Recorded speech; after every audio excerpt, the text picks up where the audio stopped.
Good morning, everybody, and thank you for joining us for Techniques for Conducting a Church Choir webinar with Angela Westhoff-Johnson.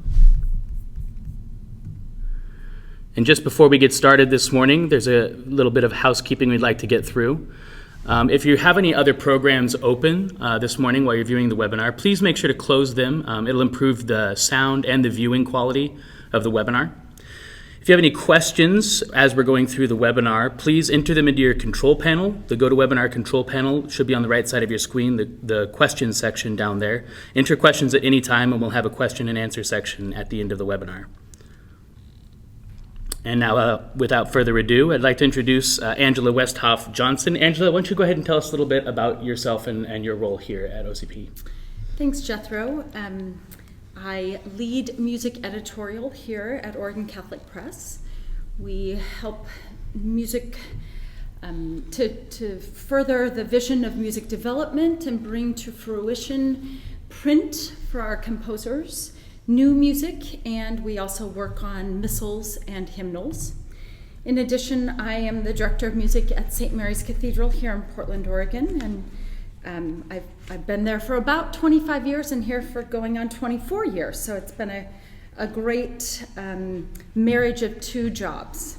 I'm thrilled to be here with you today. Just one more little housekeeping thing. On the side of your screen, there will be a handout of marked up music if you'd like to print that out if you haven't already done so. Later in the webinar, we'll start actually singing through, and I'll show some conducting tips and so forth of the music. So if you want to have that visible in your hand, that you can be watching your screen, that would be a good time to do that now. So let's begin with a prayer. What a wonderful gift. This comes from OCP's choir prayers or more choir prayers, one of those two books, I can't remember which. Lord, how easy it is to take for granted the power of the gift of song. We have become very accustomed to our spiritual sound, the crowded church, the Spirit in our midst. Yet every so often, it is good to set ourselves apart and think about worship without music. Then we can see the grace and power of your gift. What if there were no only words for prayer, and never that fine, sweet melody that transforms a quiet hope into a triumphant Alleluia? What if asking for mercy could only be spoken? What if we could never laugh and sing the Gloria? Music is the only way your people can get beyond themselves and touch heaven. Music is a divine vehicle, an extraordinary grace that allows us to clap our hands together with you. You lift us to the place where our spirits can dance, free of earth, free of death, free of every bond. Lord, keep us mindful that we are ministers of the finest grace. Help us to remember that without your Spirit song, which you sing through us, many would never feel your touch. Many would forget your words of love. You honor us with a gift beyond measure. With your help, may we treasure it. So I'm super excited to be here with you today. I get asked so often questions about conducting. How do you do this? How do you get your choir to sound a certain way? Tell me how to move my arms the right way. We're going to explore a lot of those things. A few things we'll do is touch base on proper body language and conducting gestures. Many of you kind of have fallen into these roles, maybe without formal conducting training, and that's okay. Some tips on how to better make your conducting a little clearer. Ways to develop vocal technique among your choir members. How to plan an efficient rehearsal to maximize time. Really, really important. And then again, some of those techniques for different styles of choirs. Maybe a traditional choir, how to adapt your conducting for a more contemporary piece of music or a contemporary choir. So running an effective choir rehearsal, it's perhaps the most important thing that you do is to be prepared. Use your time wisely. I'm going to move through a few of these things rather quickly, just so we get to enough of the music portion, but here's a few things that I do in order to run an effective rehearsal. Always have a rehearsal lineup. Never just be off the cuff. Know what pieces and the order I put those on the big whiteboard in your room if you have one of those. I send that out to the choir through email, and they're expected to come in with their folder in rehearsal order when we start rehearsing. Always try to start a couple minutes early. Doesn't always happen, but if you start a minute or two before, then you really get through the most. They'll start coming to rehearsal early as well. Have the room prepared, like I said, right on the whiteboard. Have the seating, the chairs in the right order. If you have a seating arrangement, it will help your choir get into the right place and be a little more efficient. Take attendance. Really important to know who's there and who's not there. Again, start on time. On time is a minute early in my mind. If you can start with some sort of vocal warm-up or create a rehearsal lineup that starts with them not singing too difficult of stuff, think about range and how taxing that is on the voice. As you're really trying to improve their skills, have them sight sing every rehearsal. Give them things that they might never do in liturgy.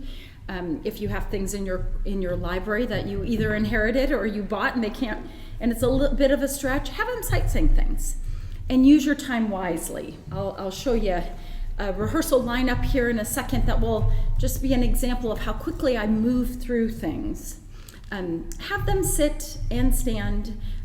We tend to, when we move into the cathedral, they stand most of the time.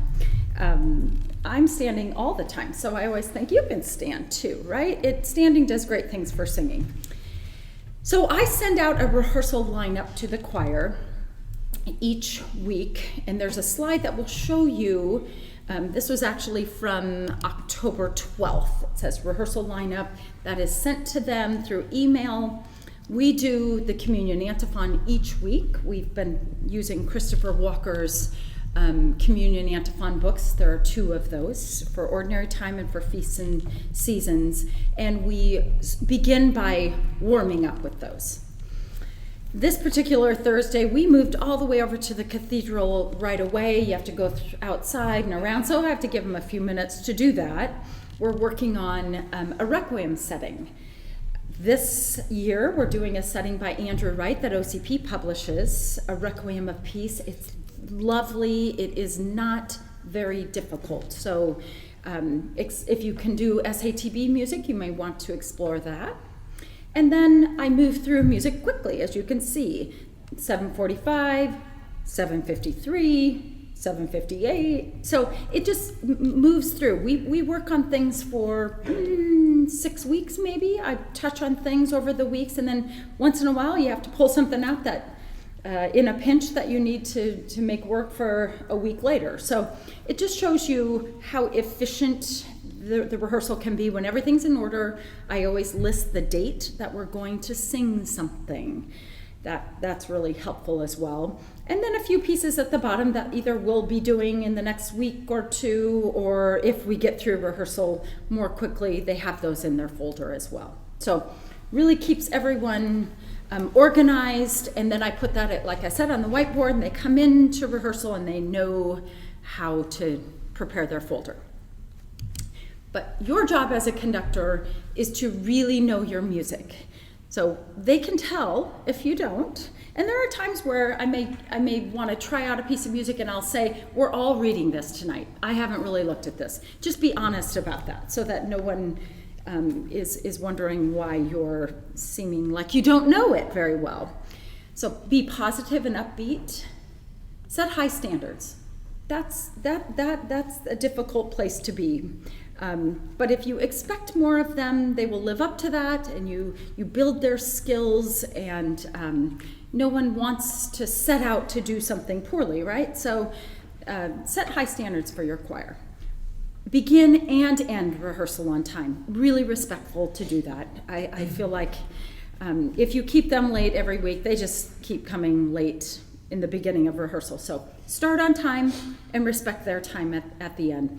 And what I usually do, our choir rehearsals are on Thursday. On Friday morning, I start thinking about, or on my drive home, what went well in the rehearsal and what we need to do Sunday morning, because we rehearse on Sunday morning as well, and for the next choir rehearsal. So I kind of plan those already on Friday.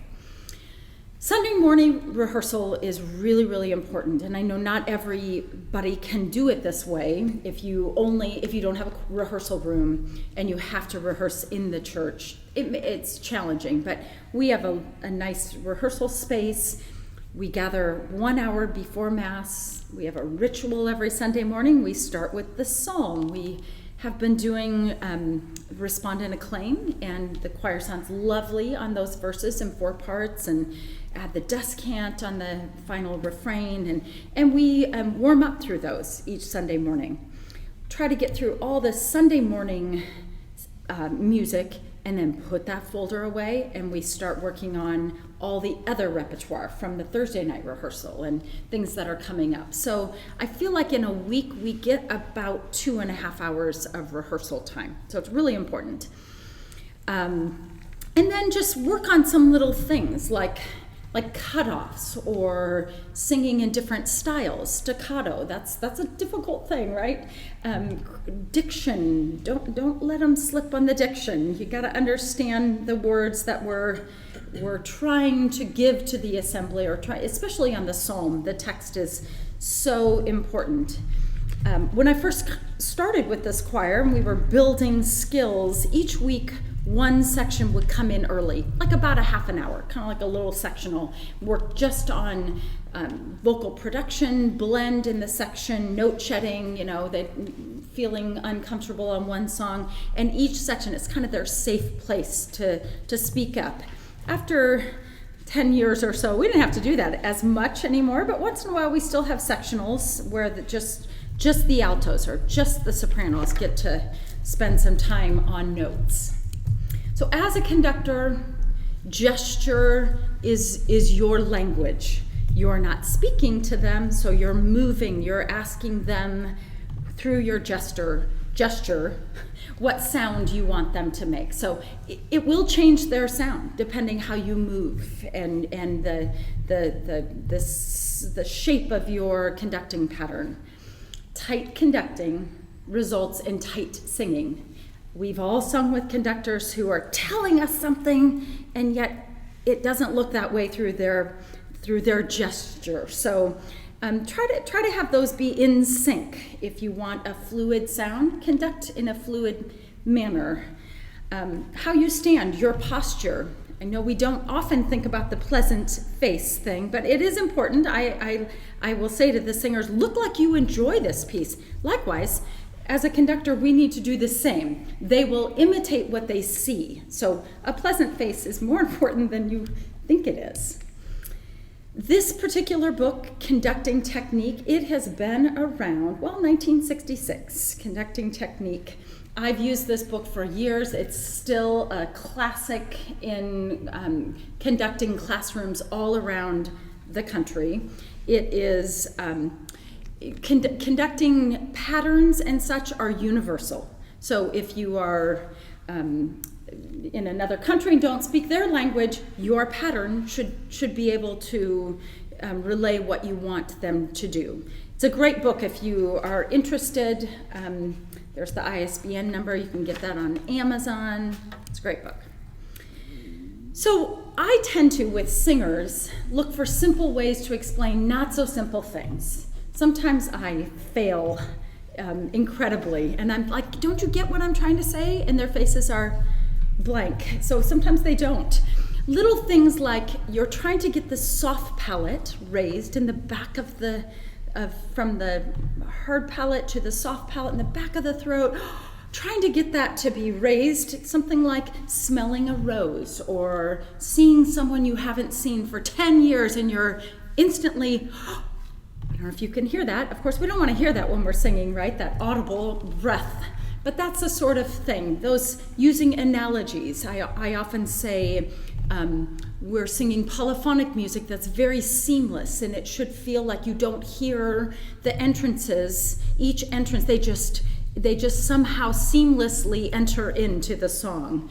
A boat on a calm water that sort of gentle feeling. We have to think that maybe when we're singing chant, that there's no up and down and bumpiness. It's very calm, as opposed to maybe the energy that you want on something more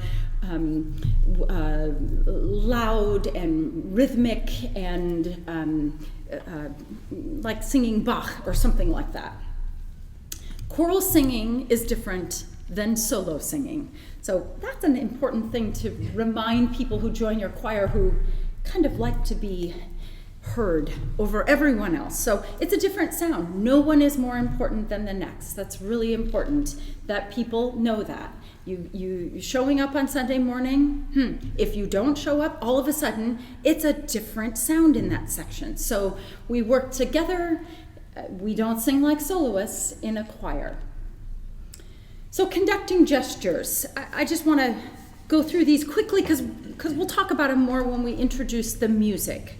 Talked about posture, beats, how to conduct a 4 pattern, or a 3/4 pattern, or a 2/4, or a 3/8. So keep this slide handy for later when you go back to those, but we'll talk about them through the music.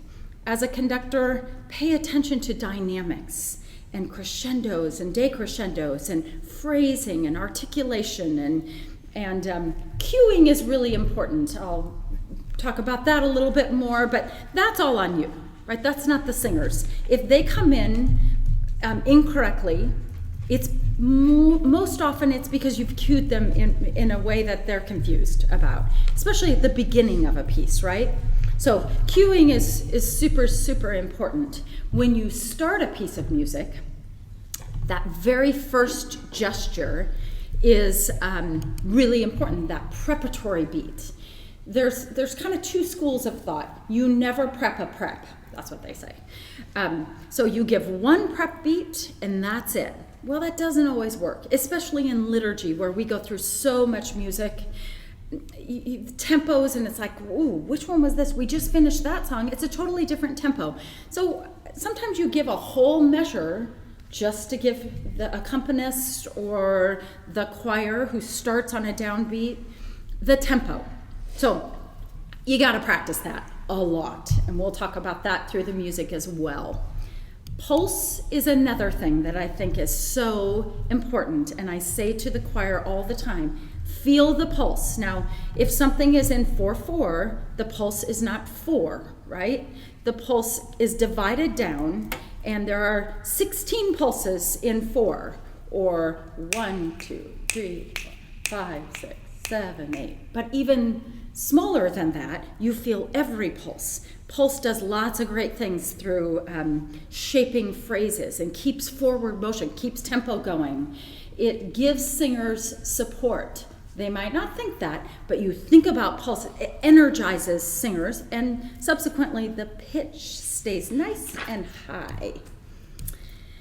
Musical phrases, really, really important, especially in a cappella choral music or chant. There are 3 parts to each phrase, a beginning, a climax, and an end. There's always tension under as you're building toward that climax, and then you reach the top, and then you gently, go to the end of the phrase. I know I've used this analogy, and I'm not sure I can verbalize it as well as I'd like to, but I shouldn't even say a small child, because maybe an adult on a bike riding up a hill, and there's this tension. They get to the top of the hill, and they coast over the hill. I love that image in my head, that nice tension, and then, we relax the sound at the end of the phrase. That goes for any part, any music, I feel. It shapes the phrase. Diction. I'm kind of a diction guru, and it's kind of like a diction nerd, if I can say it that way. I love the International Phonetic Alphabet, or the IPA.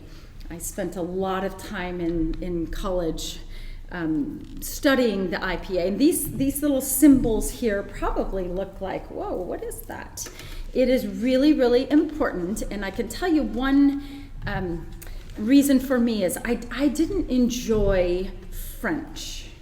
Singing in French, once you understand the language, is gorgeous. It's beautiful, but it just was not, it didn't come naturally to me. But through the use of IPA, I could put above my text in all of the solo art song thing, the vowels, and I was like, this is easy now. But don't make me look at that word because I'm confused by that word. So the International Phonetic Alphabet, there's a couple of slides here that will show you all the different vowels. Now, some of these vowels I don't talk to my choir about, but my favorite vowels, let's say this, that forward E, as in the word beat, really important. The next one, I, bit, A, chaotic. Diphthongs, I just feel like you never really need to write those in choral music because we naturally sing, the listener hears the diphthong. And if singers think too much about a diphthong, it becomes too closed and too all of a sudden like a country music vowel, which I'm not putting that down, but it's not the sound we want in a choral sound. So diphthongs, skip over those. The open E, as in bed or bet. That aw, I don't use that aw very much. Go down a few there to the oo, boot. That's a vowel that is used in Latin a lot. Viritu, oo, those pure vowels. The tall U at the bottom there of that first page. Book. The next page here, O, that closed O, it's not used that much in choral music. German, boy, you use that closed vowel a lot. I like to think about an open O more, but sometimes pillow, O. Couple of lines lower, that backward C, that's an open O. It is in like awe, father. I use that, we talk about that vowel a lot because if people close it too much, father, Even though two lines lower, that word father, I like to think more about the open O. That open O, backward C there, it's kind of if you say an aw, but push the sides of your lips in and it's more aw instead of aw. Subtle differences, but I really hear them. I hear those differences. That upside down V, as in the word that's a vowel you use a lot in contemporary music, I find. And then that's a stressed vowel. The unstressed vowel, or the schwa, as it's usually the upside down E, it's a weak sound. It's like the beginning of a word. Upheal, anoint. We don't want to heavily stress those, okay? So teach your choir a few of these vowels and then write those on the board when they're saying it incorrectly, and they will get it. I promise you that they will understand the International Phonetic Alphabet. This is a really great cheat sheet. All right, now let's move on to some music. If you were able to print out that music on the side of your screen, then you can have that maybe on the table or on a stand. I'm super excited to introduce you to some probably familiar faces. We'll have the choir stand here. Kevin Walsh over here, Joseph Muir, Rachel Kitchens, who sings with our Cathedral choir, and all of these folks sing on OCP's recording sessions, and Joseph, great cantor, sings at the Cathedral as well. Kevin, you all know Kevin, recording producer, manager, master cantor and singer in Portland, and Amanda, who you hear her voice a lot on recordings, beautiful sound. She oversees editing of missals and hymnals, so don't send her you can send her all the positive things that you love about our music and the missals and hymnals. And there's Rick Maudlin over there at the keyboard. Can you see him over there? Okay. You all recognize that name, I'm sure, who oversees music development and does so many of our accompaniments so beautifully. And all right, so here we go. This first piece, like Abraham of old, we're not actually going to sing this piece. We're just going to speak through it. So you'll see all of my markings on there. I mark my music like this all the time. I do not think it is a sign of weakness. I don't know it's a sign of being organized, because sometimes we forget what our pattern should be. So in 7/8, there are many ways to conduct 7/8. 2 plus 2 plus 3, 1, 2, 3, 4, 5, 6, 7, or 3 plus 2 plus 2. You can figure that out. 2 plus 3 plus 2. Lots of different ways, right? And this piece, these 2 pages of this piece, have all of them different, and that's based on the stress of the word. Okay, this very first note is a pickup.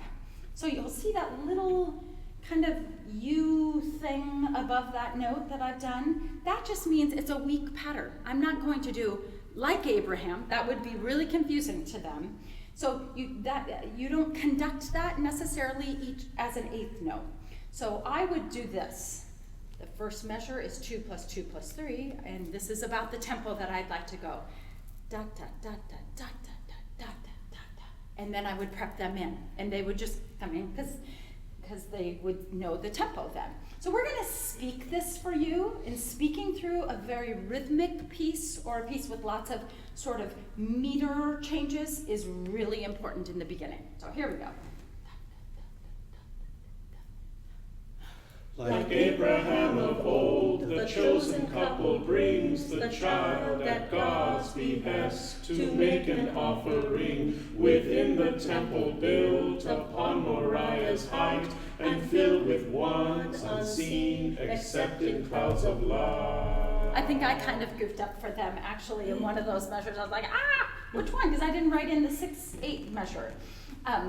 The tendency on pieces like this with all of those 8 notes is to rush, rush, rush. It's easy to rush on those, especially they're all kind of ascending. D, D, D, D, D, D, D, D, D, D. It's like, So my job would be to kind of slow them down, right? Anyway, they did a great job. It's just an example of how we mark up our music. Really, really important. Let's look at the next piece. Ressus is the heart, which is one of the most beautiful pieces. Bernadette Farrell, I tend to love her writing. So I would mark up a piece kind of like this, little things that we'll talk about what these kind of mean. So let's start out here. Restless is the heart until it comes to rest in you. All the earth shall remember and return to our God. Lord, you have been our refuge through all time, from one generation to the next. Before the mountains were born, or the earth brought forth, you are God without beginning or end. So let's talk about a few things. They sound beautiful, and I know what you're thinking. I don't have that sound. I get that. Not many people have that completely unified sound like this, but when you add a whole bunch of other voices to this, you would run into some problems, right? Bottom of first system of verse 1, bottom of that page, you see that refuge through all time, because that's a place that a lot of choirs would put an early j from the word refuge. And I would go through my music before I ever had a choir rehearsal, speak through it, sing through it, play through it, and anticipate where they're going to have problems. Most of the time, you know. where they're going to have problems, right? From one generation, keeping that kind of moving forward. That's what the arrow at the top of page 3, the second page of music there. That's what that arrow means for me. That's my marking. Keep that going to the end of that phrase. Before the mountains were born. So that long kind of line that I put in there is that heavy stress, and I'm just giving one beat there. I use that for chant notation all the time. Da, da, da, da, da, da, da. So I'm out of the pattern there, right? I'm no longer in 3/4 there. That's okay, you can do that.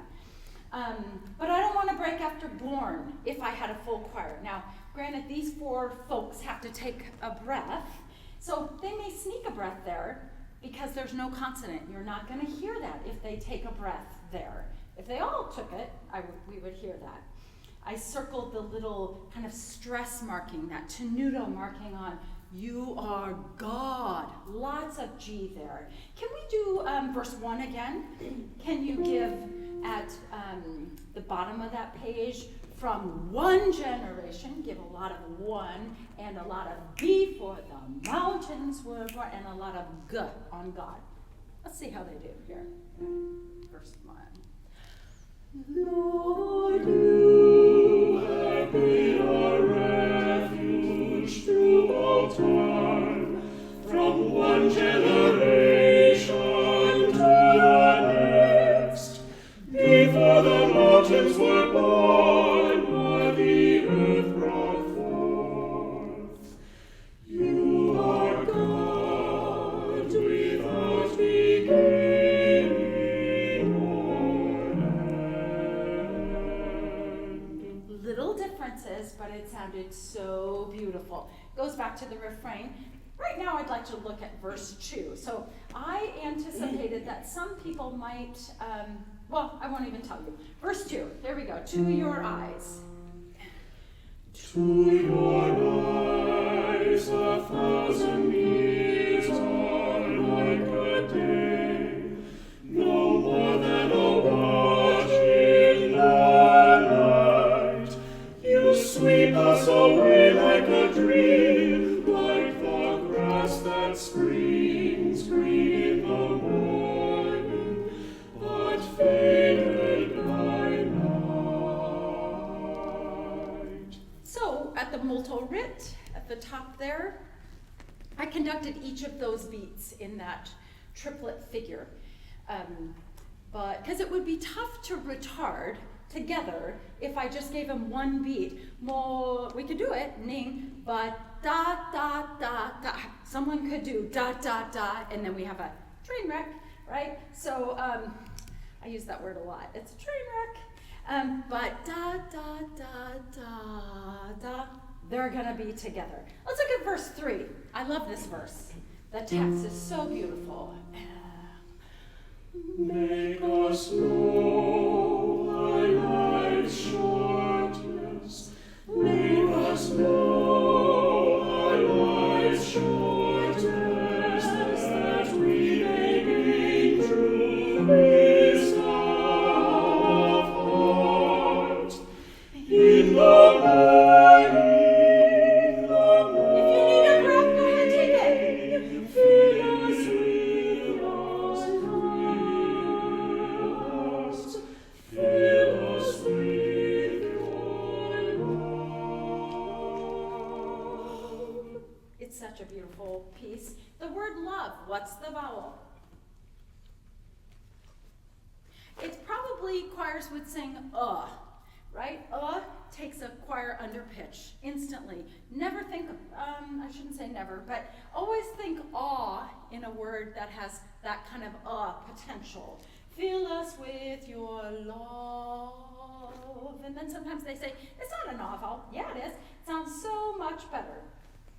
I don't want to go keep going through that. How are we doing on time? Good. I think we're doing good on time. Let's look at this next piece. May Christ support us. Sweet little 2-page piece. I love pieces like this, right? They fit in perfectly after communion or when you just need something that's like maybe 3 minutes long.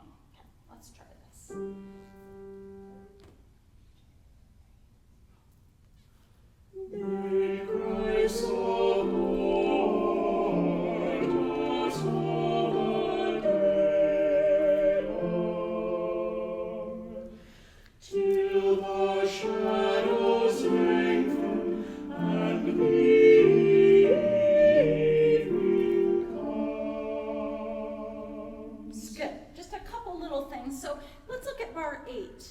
There's no reason to conduct 4 big beats in that measure, right?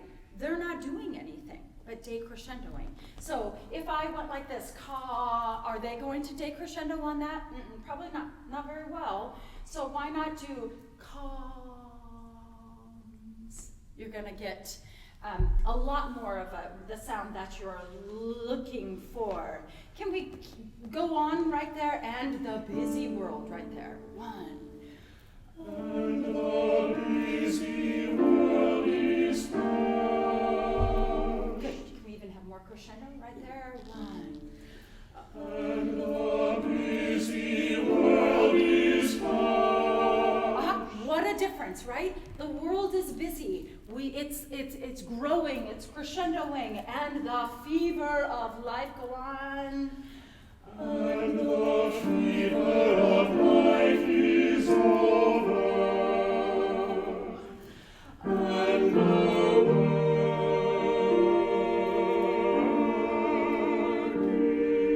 is done.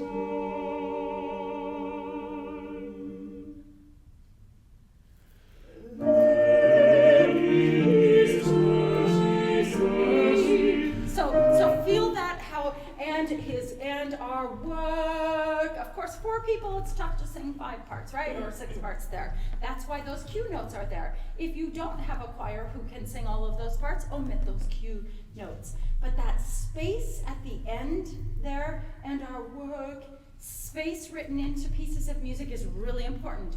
Do not rush those. Okay, one more little, so many great pieces, but I want to give you enough time. Let's look at Gaudete. This one is not easy to conduct because it has no time signature. So you write all those in, okay? Let's just sing this once if we can.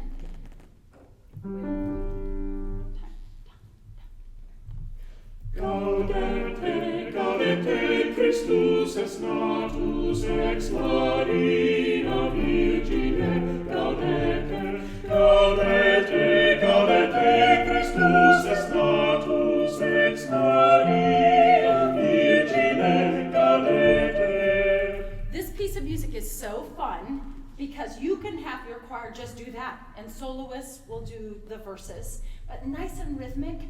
And a piece like this, you want nice, crisp diction. So you saw my conducting pattern was a little bit ta, ta, ta, ta, ta, ta, instead of ba, ba, ba, even though I wanted them to sing louder at certain points, right? Okay, possibly the most difficult piece in your packet is this arrangement of Alma Redemptoris Mater.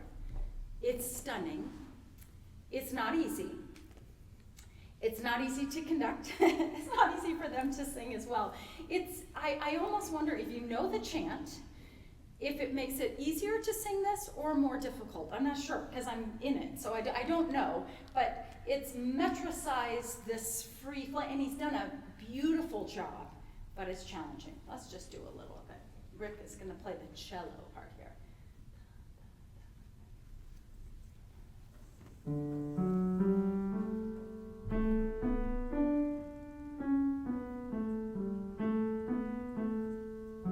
A soloist does not need a conductor.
written into my music.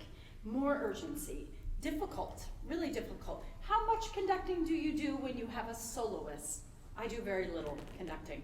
Unless I sense that, this is a solo line, no accompaniment with it, unless I sense that there's some maybe not gelling in there, let them do what they want or need to do in there if you're trying to change the tempo. There's so many things on that piece I'd love to go through, but we're kind of running out of time. I'd love to look at Tend the Ground. Wonderful piece by Curtis Stephen. It's in the collection Our Common Home, which is based on the cyclical Laudato Si, Pope Francis, many different pieces that combine texts of creation and care for our common earth. So if you'll see, this particular arrangement is 4-part, SATB. We're going to look at also a 3-part arrangement that is scored in a more contemporary spirit and song style that we use, and how we make them sound maybe a little bit different here. I'll have Rick start us off.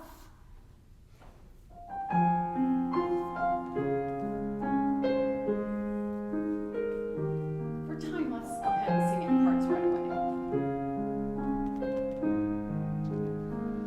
We till the earth, we tend the ground,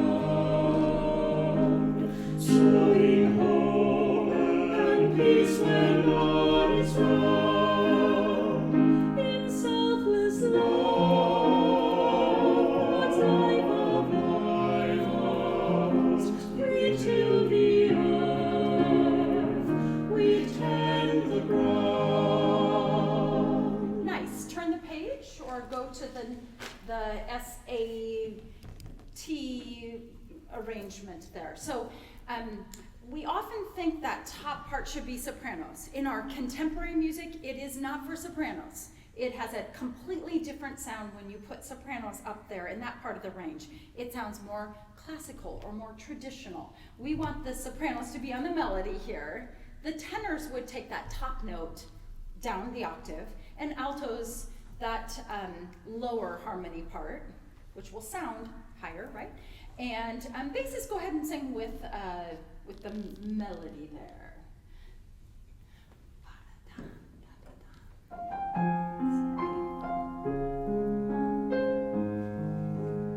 This arrangement is by Rick.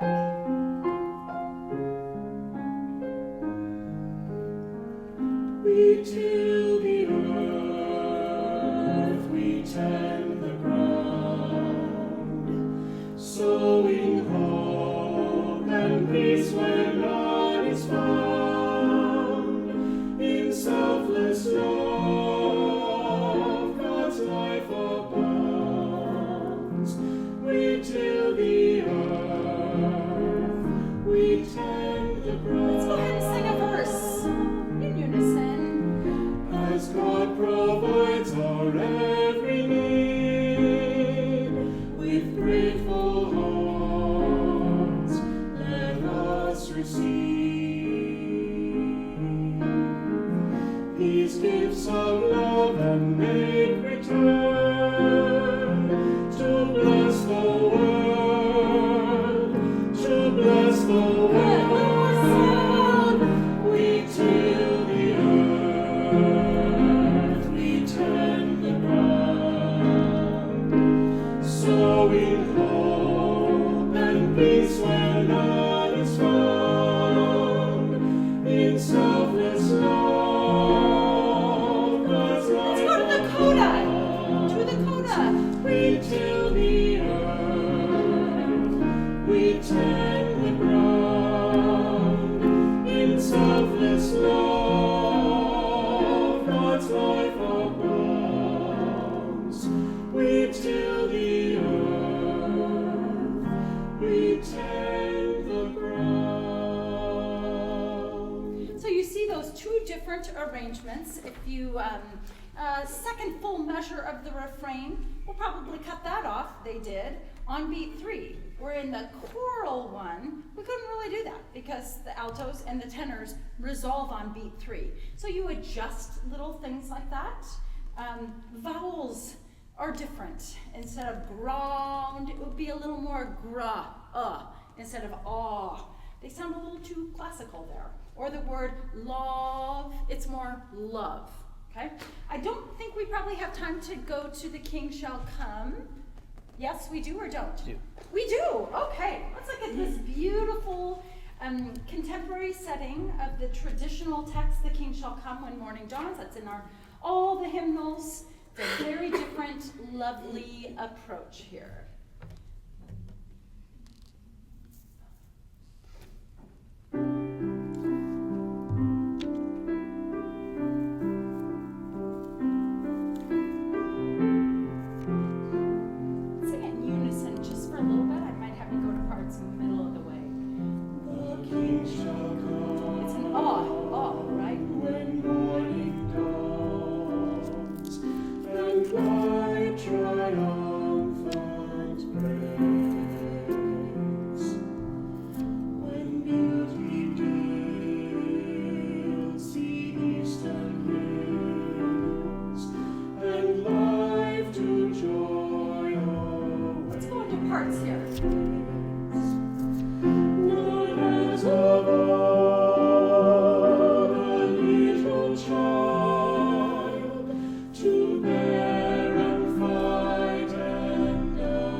Verse 3, he's adding stuff, and then at the very end comes down to sort of a minimal sound. So creating an arrangement as he's playing.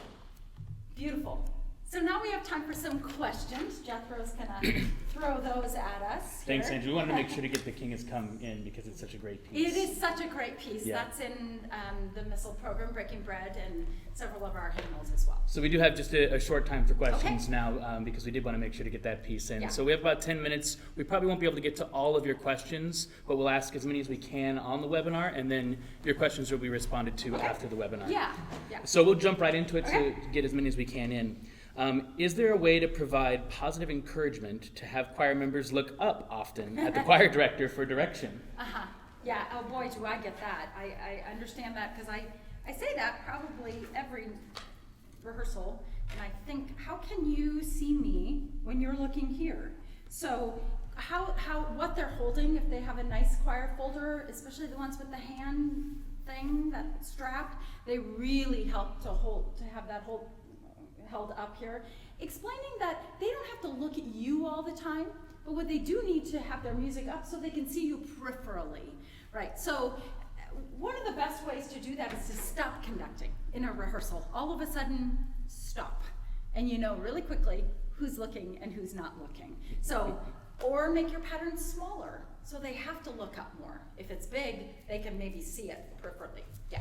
So this is a question about balancing difficulties. What percentage of music that you introduce to your choir should be challenging? And then they say sometimes a double choir score might be in the cards. Okay, so it depends on the ability of your choir. Within a choral season, no more than half of the music I think should be new. Plus, our finances sometimes don't allow us to buy that much new music. But in the fall, as you're maybe coming together, as I said, we do a requiem setting each year, so we spend a lot of time on that. But we may introduce a new choral piece, 1 or 2 a month as well. So it can't all be challenging. If it's all challenging, they will start to become frustrated, and their attendance kind of diminishes, but balance it. Doesn't mean that a unison piece isn't challenging. You work on other things that are more challenging through that. So here's a question about the balance of the dynamic between the conductor and the accompanist. How do you ensure that your accompanist is following you? Advice if your accompanist isn't good about this. Well, that's a great question, because I don't experience that. I'm fortunate to have an amazing organist and an amazing accompanist. Rick plays on Sunday night with us, with our contemporary ensemble. So, embarrassing someone in the middle of a rehearsal is never something you want to do. That just doesn't give you good results. So you may just chat quietly and say off after rehearsal, before the next rehearsal, and just say, I feel like I'm not with you. That's always the best thing, is kind of take the onus yourself, even if you might know otherwise. But just, how can we make this work better that we're together? Could I change my directing pattern to be clearer for you, or something like that? So just don't put blame, and that will kind of help people want to work together better. Excellent. So there's a couple of questions about warm-ups. I'm going to kind of put them together. Yeah. What are your favorite vocal warm-ups, and how do you make time for warming up and technique building time in rehearsal? Yeah, you can spend time on warm-ups, and it feels kind of like a waste of time. I feel bad to even say that, but it's like you can spend 10 minutes, and that's 10 minutes you're not spending on something else. So if you can sort of incorporate warm-ups into a piece that you're working on, like begin with a lower like register piece, maybe to allow them to get warmed up. OCP publishes this kind of a bigger octavo called Sacred Rounds, and we've used that quite a few times. It works on not just warming up the voice, but it works on technical things. Like, that's by Christopher Walker. It's a great resource. It'll say, like, this particular day it's to work on staccato, or this is to work on descending intervals, or things like that. So if you can work on warm-ups that they also feel like you're benefiting their kind of technique, it's a win-win. I'm going to combine 2 more questions, Okay. get through as many as we can. Okay. And I'll preface this by saying you did do a wonderful webinar that's available at ocp.org on this topic. Okay. But this person is looking for suggestions on working with minimally skilled sight readers and music readers in their choir, and also problems with musicians, singers who are belting, and how to kind of address that issue. Yeah. Both great questions. So whenever you enter a program and are building a program, you may have varying levels of musicianship. So like I said earlier, have a half an hour or so with each section, throughout the month to build on those sort of things. Incorporate vocal technique as you're teaching new music, or in the middle of it say, I don't hear a lot of support. The pitch is falling. That's because we aren't supporting. Let's stand up and let's... so it's like weaving it in, not always having to say, now we're going to work on this. But they get it through stopping them. Again, it's that high standard thing. Set high standards. You may hear something and think, I can let that slip once. You hear it again, I can't let that slip. Here, we're going to talk about that. And so you incorporate that sort of thing. The belting sound, it just doesn't work. You might record something and send that and say, hey, listen, bassist, I'm hearing like a voice or two sticking out, and we don't want that. So here's the sound. Recordings don't lie, right? So, and then of course talking to people individually. So sticking with the theme of dealing with particular voices, how do you handle a more seasoned voice, as in an older choir member, and the uncontrolled vibration sounds, especially if they want to continue on as a cantor? That's tough, isn't it? Or if aging sopranos, right? Because you want that lighter, floatier sound that Amanda demonstrated so beautifully, and we don't always have that into our older years. So it's a very delicate topic. Moving someone from a higher voice, from a tenor to a baritone or bass, or soprano to alto, sometimes can help that. But talking about vocal technique as in a changing voice is really, really important. Straighter sounds, more support. Standing is better, even though sometimes those people wish to sit more. It's tricky. And cantering, maybe give a year warning that next year we're going to make some changes, but I'd like you to stay cantering once a month throughout this season, but your last time will be, and then I think they feel respected in that. Excellent.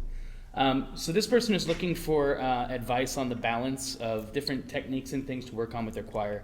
What are the best things to address at a rehearsal, i.e. cutoffs, vowel shapes, and how much time should be used to improve musicianship?